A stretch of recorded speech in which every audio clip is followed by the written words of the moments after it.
যার ওসিলায় সিন্নি খাইলি মোল্লা চিনলি না।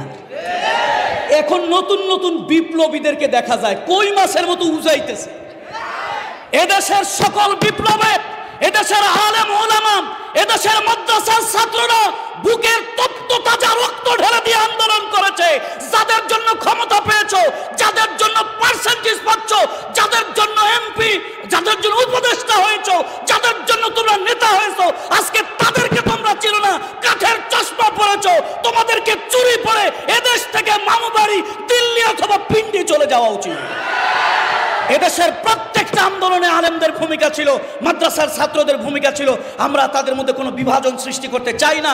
আলেমরা ছিল, আলেমরা আছে, আলেমরা থাকবে। তাদের অবদানকে কেউ অস্বীকার করতে পারবে না। যারা অস্বীকার করবে ওরা মামু বাড়ি চলে যাবে, আমরা আমাদের বাপদাদার বাড়ি ইনশাআল্লাহ বাংলাদেশেই থেকে যাব। আসসালামু আলাইকুম ওয়া রাহমাতুল্লাহি ওয়া বারাকাতুহু।